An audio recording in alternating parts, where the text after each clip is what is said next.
Hi all, അസ്സലാമു അലൈക്കും. പുതിയൊരു വീഡിയോയിലേക്ക് എല്ലാവർക്കും സ്വാഗതം. നിങ്ങൾ ഈ ചാനൽ ആദ്യമായിട്ട് കാണുകയാണെങ്കിൽ ഒന്ന് സബ്സ്ക്രൈബ് ചെയ്തേക്കണേ. ഇഷ്ടപ്പെടുകയാണെങ്കിൽ ലൈക്ക് ചെയ്യുക, കമൻറ്റ് ചെയ്യുക. സബ്സ്ക്രൈബ് ചെയ്യുമ്പോൾ ആദ്യത്തുള്ള ബെല്ലൈക്കണും കൂടി ഒന്ന് അമർത്തി വെക്കുക. എന്നാലേ ഞാനിടുന്ന വീഡിയോസ് നിങ്ങൾക്ക് കിട്ടുള്ളൂ.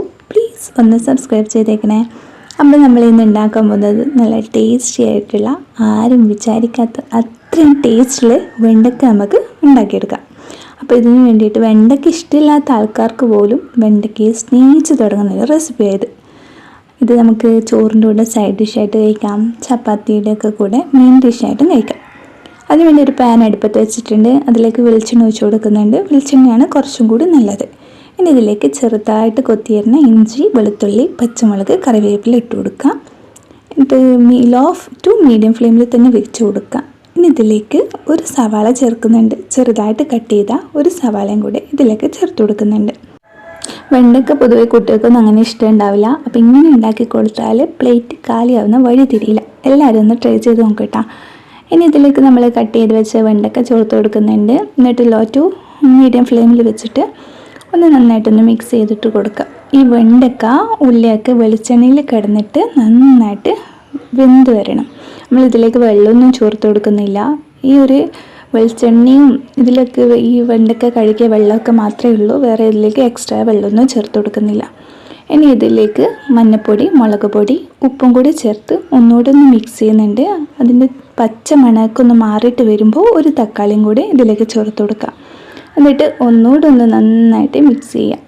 നമ്മൾ വെണ്ടയ്ക്ക വെന്ത് വരുന്ന സമയത്ത് ആവുമ്പോൾ ഇതിലേക്ക് നമ്മൾ ഇനി ഒരു സ്പൂണോളം സോയാ സോസ് ചേർത്ത് കൊടുക്കുന്നുണ്ട്. ഓവർ ആവരുത്, ഒരു സ്പൂണ് മതിയാവും. നിങ്ങളെടുക്കുന്ന വെണ്ടയ്ക്കൊക്കെ അനുസരിച്ചിട്ട് കൂട്ടിയും കുറച്ചും കൊടുക്കുക. സോയാ സോസ് ഒരുപാടാകുമ്പോൾ അതിൻ്റെ ഒരു ടേസ്റ്റ് മുന്നിട്ട് നിൽക്കും. ആ ഒരു ലെവലിൽ വേണ്ട, ജസ്റ്റ് ഒരു സ്പൂണോളം മതിയാവും. ഒരു സ്പൂണ് സോയാ സോസും കൂടി ചേർത്ത് കൊടുത്ത് ഒന്നുകൂടെ ഒന്ന് മിക്സ് ചെയ്തതിന് ശേഷം അടിച്ച് വെച്ചിട്ട് വേവിക്കുക. നമ്മൾ ലോ ടു മീഡിയം ഫ്ലെയിമിൽ വെച്ച് വേവിക്കുന്നത് കൊണ്ട് തന്നെ കുറച്ച് ടൈം എടുക്കും. ഇനി നമ്മൾ ഇതിലേക്ക് കുറച്ച് കുരുമുളക് പൊടി ചേർത്ത് കൊടുക്കുന്നുണ്ട്. എന്നിട്ട് ഒന്നുകൂടെ ഒന്ന് നന്നായിട്ട് മിക്സ് ചെയ്തിട്ട് കൊടുക്കാം. നമ്മുടെ വെണ്ടയ്ക്ക നന്നായിട്ട് ഏകദേശം ഒരു 3/4 വേവ് ആയിട്ടുണ്ട്. ഇനി ഇത് വെന്തെന്ന് തോന്നുമ്പോൾ ഓവറായിട്ട് ഇളക്കി കൊടുക്കണ്ട, ജസ്റ്റ് ഒന്ന് ഫോൾഡ് ചെയ്ത് കൊടുത്താൽ മതി.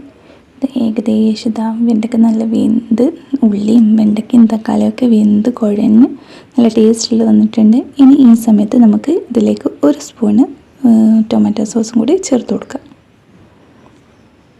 ഈ സോസും കൂടി ചേർത്ത് കൊടുക്കുമ്പോൾ അതിൻ്റെ ടേസ്റ്റ് വേറെ ഒരു ലെവലിലേക്ക് എത്തും. എല്ലാവരും ഒന്ന് ഒരു പ്രാവശ്യമെങ്കിലും ഉണ്ടാക്കി നോക്കുക. നിങ്ങളുടെ ഫീഡ്ബാക്ക് അറിയിക്കാം കേട്ടോ. ഇത് ജസ്റ്റ് ഒന്ന് മിക്സ് ചെയ്തതിന് ശേഷം നമുക്ക് ഫ്ലെയിം ഓഫ് ചെയ്യാം. എന്നിട്ട് വേറൊരു പാത്രത്തിലേക്ക് മാറ്റി കൊടുക്കാം. ഇത് നമുക്ക് ചോറിനൊക്കെ അടിപൊളി കോംബോയാണ്, ചപ്പാത്തിൻ്റെ കൂടെയും പോവും. അപ്പോൾ എല്ലാവരും ഒന്ന് ഉണ്ടാക്കി നോക്കുക, കുട്ടികൾക്കൊക്കെ ഉണ്ടാക്കി കൊടുക്കുക. Thank you for watching.